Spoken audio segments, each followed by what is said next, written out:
So last week when I took these animals to market, I took the biggest of the small ones to market. I took one of the biggest animals that I had that was left, and she weighed in at 600. And so I know about a couple weeks ago, I made a video where I was showing y'all that, when I first started, I would walk around and I noticed that a couple of my animals would let me pet them. And so I would go around and I would wrap a tape measure around their chest and take a length of their body, right? And then I would use a formula that I found on Google to get a rough estimate of their weight. And while I was doing this, I figured out that all of these animals, by the time that they get so large that I can't wrap my arms around them, around the front part of their chest, they're at about 550 pounds, right? They're at about 500 to 550 pounds. That's what I found. And a couple weeks ago, I said one of the animals that she is just at the point where I cannot touch my fingertips when I wrap my arms around her. And so I was saying she's probably somewhere between 550 and 600. And the biggest of the small animals that I took yesterday or a week ago was 600 on the dot. And so so my estimate was correct. This animal, she's a little bit smaller than that animal, and so you know, maybe she's she's somewhere between 550 and 600. That's what I estimated, and it's within 10%, right? Because 10% at 600 is 60 pounds, and so plus or minus 10%, I am correct, right? Plus or minus 10%. That's all that really matters. I'm not here to be perfect. I've always said, like when I make these estimates, and when I do this, when I do what I do, I am not looking to be perfect. I'm just looking to be in the right direction. I'm going this way objectively for this reason. And so this animal right now, she's a little bit smaller than the animal that I took to market last week. Just a touch smaller, and the animal that I took to market last week was 600 pounds. And so at the beginning of next month, I will be so for me, I ran the numbers, and it is in my best interest to take these animals to a preconditioned sale. But right before I took the animals to a preconditioned sale, I was saying that if you take these, from what I have found personally, just from what I have seen, I make about an extra $75 per animal if they are preconditioned. That is from what I have seen, and $75 per animal. Okay, but here's the things that I don't have a single mama cow, right? I don't have any mama cows, and so all of my animals have to be preconditioned anyway. It is in my best interest. Okay, so if I do not precondition the animals, there is a massive possibility that there are a lot of problems. For me, the reason that I precondition my animals and that I have them on a preconditioning plan is because if I don't precondition them, they're going to have a lot of problems, a lot of disease issues, a lot of acidosis issues. They're just not going to really make it. And so that is why I precondition my animals, because I don't have a single mama cow on my field.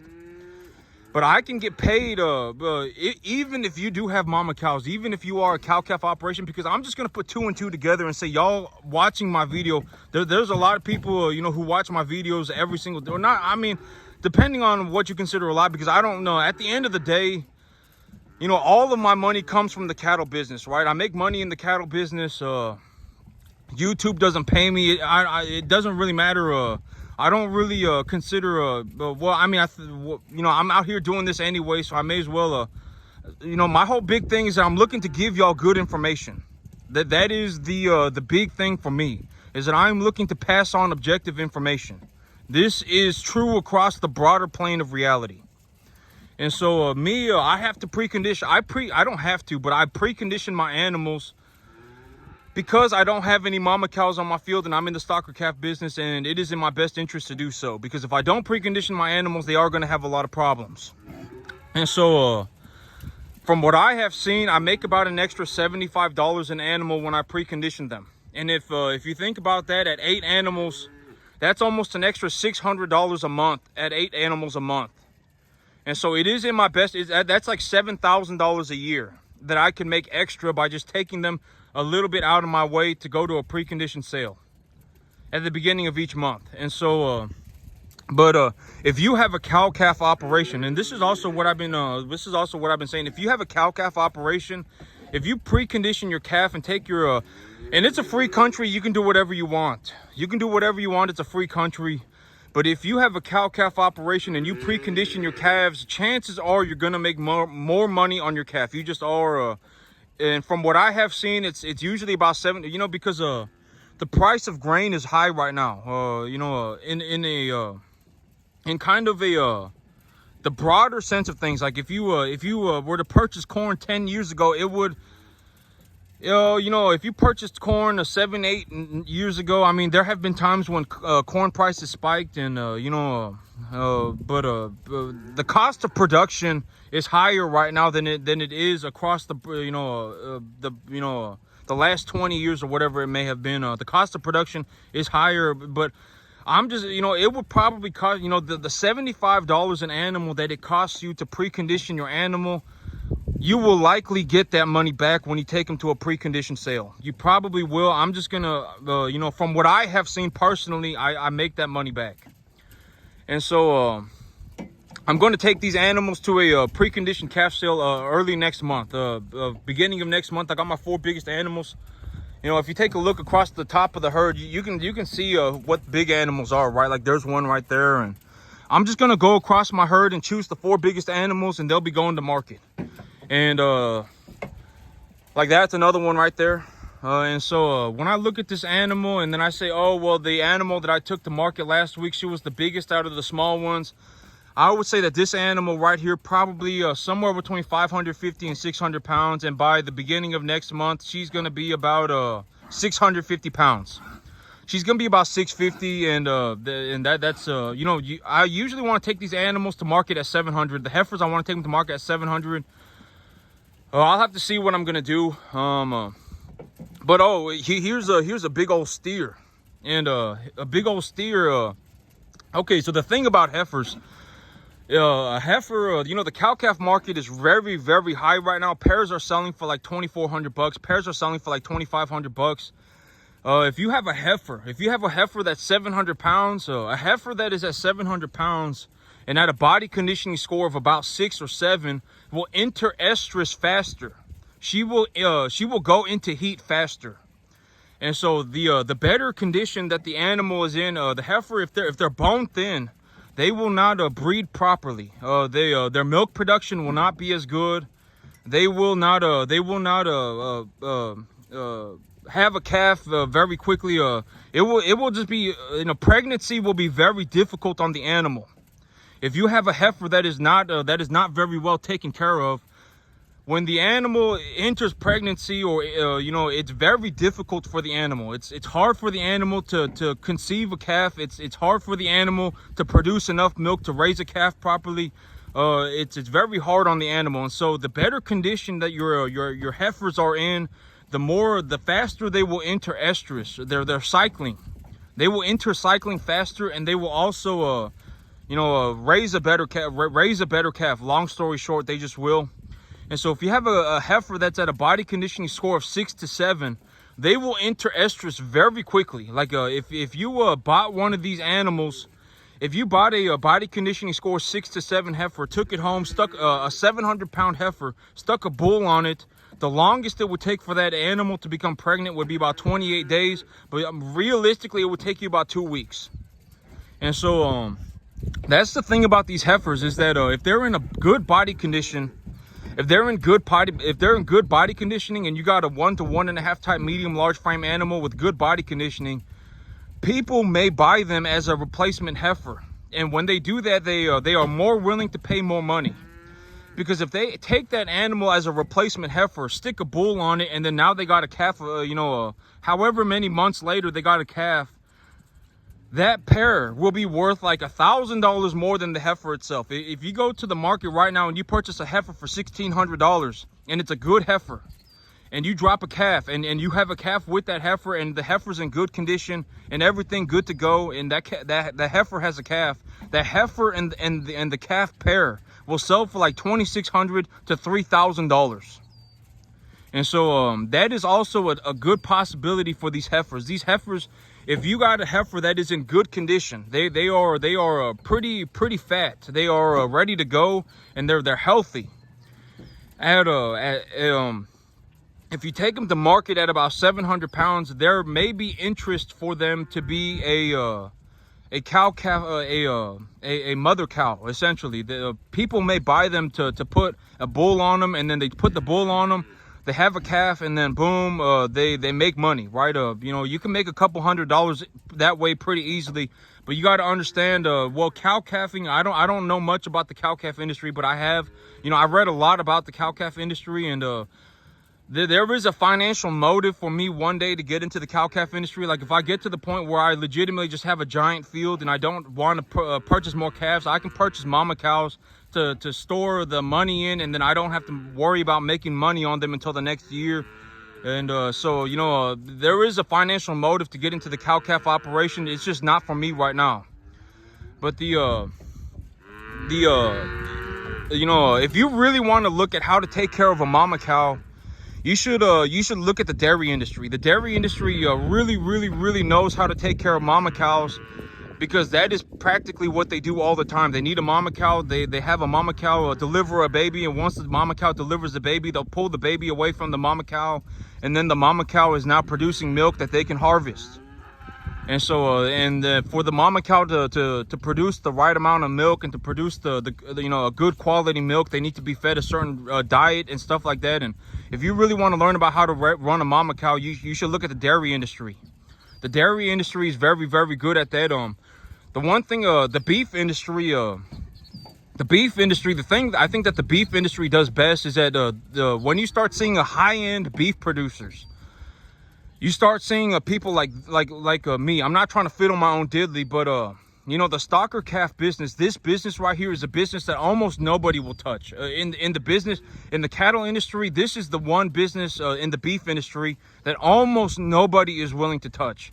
Almost everybody wants to get in the 500-pound or the 800-pound animal game.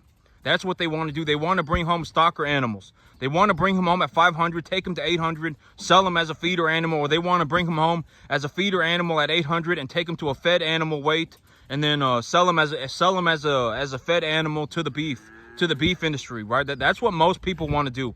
Almost nobody wants to get in the Stalker calf business. This business that you're seeing in front of you, and a lot of the, you know, if y'all are watching my video, in my mind, I was like putting everything together, and I was like, you know, a majority, you know, there probably is a segment of my YouTube channel that watches my videos because y'all understand what is going on. You know that this business is miserably difficult. Like, you understand that, and you see that I'm doing very well. And so there probably is a segment of my YouTube channel that probably watches my videos because of that reason, right? I mean, like, if you go on the internet, this is a very good example. Like, it's cool to watch people who are very good at things, right? Like, obscenely good at things. Like, if they are just extremely good at something, it's cool to watch them, right? It doesn't matter what they're doing. They could be making bread on the side of the road, right? I mean, they could be whatever. They could be doing whatever. They could be laying bricks. It doesn't matter, right? Like, it's just cool to watch somebody who is extremely good at something. For whatever reason, it just is, right? And so there is a portion of my YouTube channel who is probably watching me, who is in the cattle industry. And, you know, I mean, y'all already know you know, y'all already know that segment of my YouTube channel probably already knows that this business is ridiculously hard. And, you know, most people would not, in the beef industry, most people would not touch a Stalker calf with a 50-foot pole. Most people wouldn't. Almost everybody is looking to get into the Stalker cattle game, the 500-pound animal or the feeder cattle industry. They're looking for the 500-pound animal or the 800-pound animal. They're looking to take a 500-pound animal to 800, or they're looking to take an 800-pound animal to 1,200, 1,500. That's what most people are looking to do. Most people would not touch this business with a 50-foot pole. And so, I mean, you know, and I'm not trying to fiddle my own diddly, but, you know, I'm not the only person who acknowledges this, right? The Stalker calf business, bringing home animals that are 200 pounds and taking them to 800 or taking them to 700 or whatever it may be, is like the hardest beef industry in the entire beef industry. It is the hardest business in the entire beef industry, one of them. Because, I mean, there's a reason why nobody else does this. I've already objectively said that I make a lot of money. I make a lot of money, and people are not walking around saying that they don't want the money. And let's just be honest with ourselves for a moment. People are, okay, so even for $100,000, even for $8,000 a month, $8,500 a month, almost anybody, like 99.999% of the population, would love to have that much money. $100,000 a year take-home pay. That's how much money they come home with every year. 99.999% of the human population would love to have that money. If they could do this, they would be doing it. This, there is a reason why nobody does this business. I make a lot of money, and I've already objectively said that I do. And I've already showed y'all. I post pictures of my checks, right? I've already showed y'all that I make a lot of money. If people could make this money, they would. Most people would, like 99.999% of the human population, they would. But the reason they don't is because they can't. And they can't because it is very, very, I don't know how else to put this. If you want to know how difficult this business is, go and try it for yourself. You live in a free country. Nobody's stopping you. If you could do it, you would be doing it. I almost guarantee it, because the amount of money that I make is drastic. Ultimately, that is why.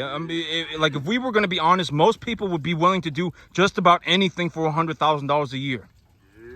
If you told somebody you can come home with $100,000 a year, most people would be willing, like, if it was, but that's the thing, right? Most people would be willing to do it.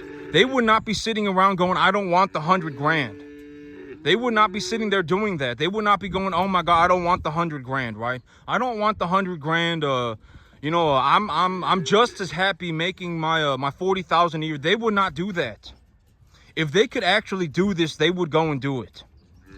And I'm not talking about like the average person. I'm talking about cattlemen in specific. There are a lot of cattle people, a lot of cattlemen, out there in the country, out there in the world. If the cattlemen could do it, they would. And, I may be one of the only people who are making this amount of money on this size of a farm, running this kind of a business.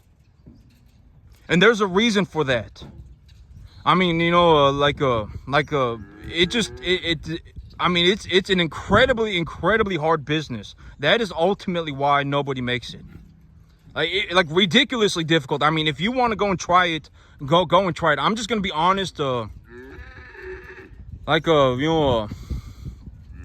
is just as hard for me to run this business as it is for anyone else. I did not just wake up like this. I did not just wake up this good at running cattle. I did not just wake up this good at growing grass. I did not just wake up this good at running a business. It is just as hard for me as it is for anybody else. I think that is something that people need to realize. And, if you turn out to be a very, because a lot of people, they talk, right? Oh, but here's the thing is that if you talk, but you can't do anything, you're going to look like a moron. You are a moron. Right? Like if you're going to talk and stuff like that, you need to, be spreading good information. Do not spread misinformation, right? Oh, I didn't make it because it was too hard. Oh, I didn't make it because I didn't have $500 a month. Oh, I didn't make it because I didn't have $1,000 a month. Do not spread misinformation, right? I mean, do not spread misinformation, because the big problem with spreading misinformation is that if you are like, essentially, if you are a pathetic person and you spread misinformation to somebody else, you will create other pathetic people. Long story short, and I don't feel good saying that. I do not feel good saying that, but you see it happen a lot. Oh, I can't afford fertilizer. Oh, fertilizer damages your environment. Oh, whatever it may be, right? Oh, you shouldn't use antibiotics on your cattle. Imagine that I said this about people. You should not use antibiotics for people. If they're sick, you should just let them die. People would freak out. It would be like, this is inhumane. Why would you just let this person die? If you had gave them antibiotics, they would have lived. Well, why did you just let them die? I mean, it's the same way for cattle. Like, that's how I see it. It's like the thing about antibiotics and cattle is like, if I have an animal that's sick, I feel that it is my responsibility to give that animal antibiotics. It is, right? Why would I just sit there and watch the animal die? And so do not spread misinformation.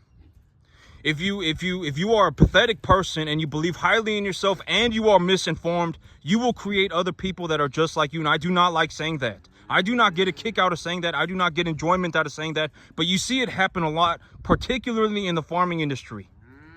It happens a lot. Oh, fertilizer damages your environment. I can't afford fertilizer. When someone tells me that fertilizer damages their environment and that they can't afford fertilizer, I mean, it's game over for them. There is nothing that I can say that will legitimately turn them around and actually bring them back into reality. You know, are we talking about positively charged fertilizers? Are we talking about negatively charged fertilizers? When we're talking about damaging the environment, are we talking about leaching or runoff? I mean, what are we talking about, right? And when you say you can't afford fertilizer, it's like, do you know that if you properly diagnose your field for mineral deficiencies and apply the minerals at a balanced level and in a balanced ratio, you could legitimately make a tenfold return on your money? It's like, you know, when someone tells me that they can't afford fertilizer, it's like you just legitimately looked me straight in the face and told me that you're not willing to invest $500 to make $5,000. That is legitimately what you just looked me straight in the face and told me. If you invested $500, you could turn it into like $2,500, $5,000 over the next 3 months. If you just sat down and developed an understanding for what you needed to get done objectively. Legitimately, right? And so when I hear stuff like that from people, it's like this person cannot be saved under any circumstance, and I should just leave. Honestly, that is what goes on in my head. Like, I'm not going to say that to the person because it's like, you know, even if I say that to the person, what is it going to do, right? What is that going to do? I've seen a lot of people like this. I can't afford fertilizer. Oh, you know, I'm feeding a 200 mama cows with $400 a ton, $400 a ton, cattle cubes. And I've seen this happen a lot.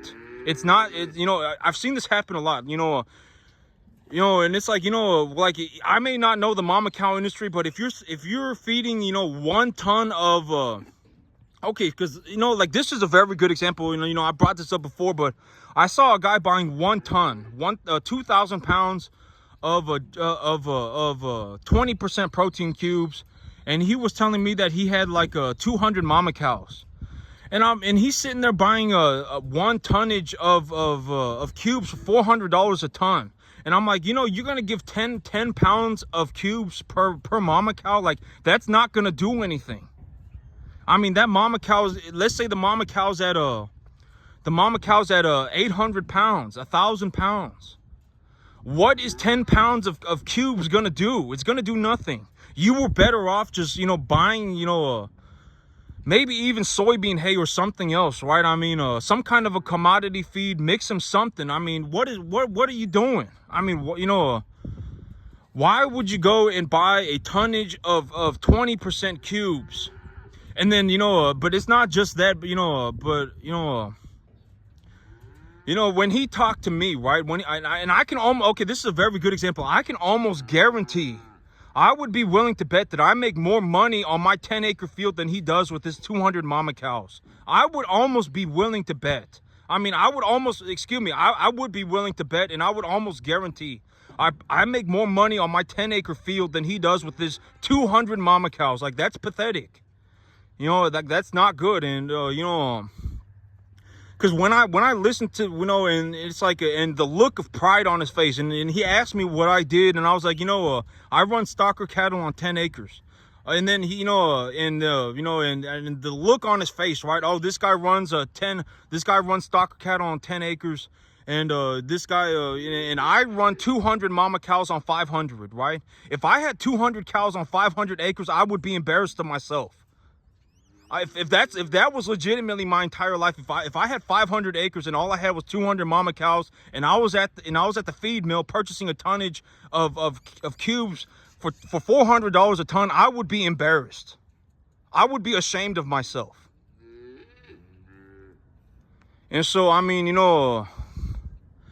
but that's what I mean. It's like, after a certain point, people cannot be saved under any circumstance. I could have sat there and talked to the guy for 5 hours straight, and he would still just have walked away a complete moron. Walking around in la la land.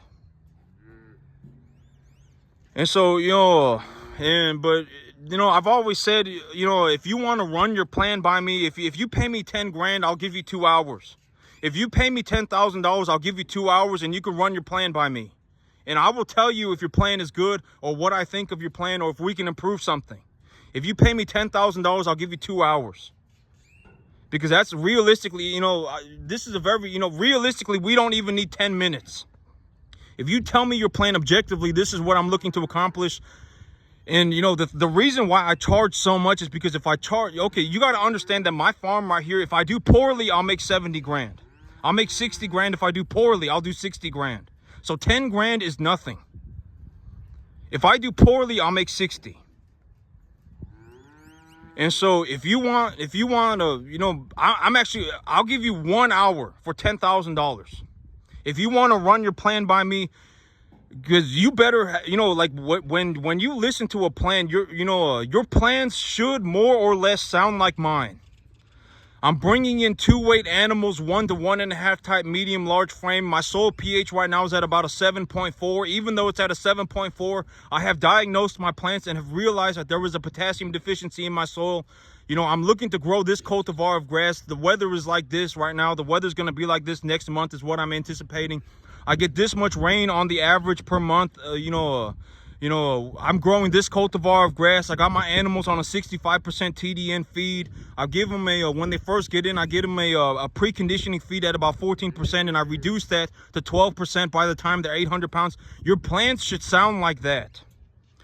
When I look at my finances, I bring in, I reinvest all of my earnings and take a loan for the amount that is my living expenses. And so if I have living expenses of $50,000 a year, $40,000 a year, $35,000 a year, I take a loan for that amount and then I reinvest my earnings so that I am able to, your plans should sound something like that.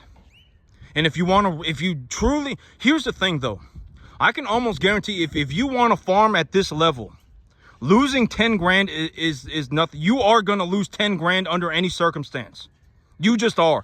Getting here, I did not just wake up like this. You are probably going to lose more than 10 grand.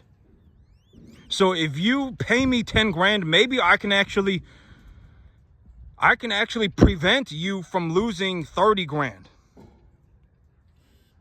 You will lose money. I guarantee it.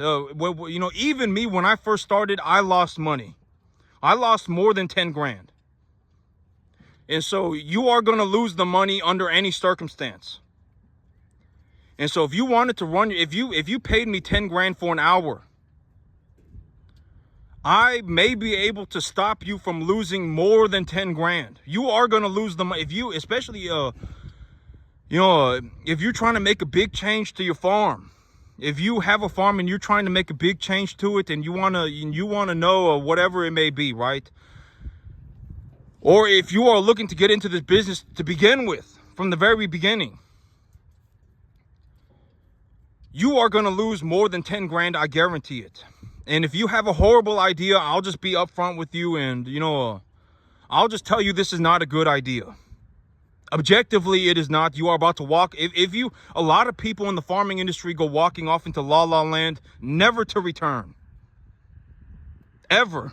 I mean, they will be in la la land until they die, and they cannot be saved under any circumstance.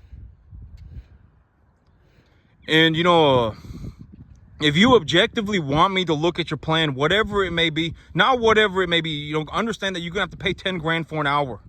And so your plan better be good. Because if it's not good, I will just, maybe we can work on it or whatever, and I can objectively take a look at it for you. But if there's anything that that I believe that you can improve on or whatever it may be, because it's kind of a miracle, like making $60,000-$70,000 a year of net profit on a 10-acre field is incredibly good. It is ridiculously good. Most people do not know that.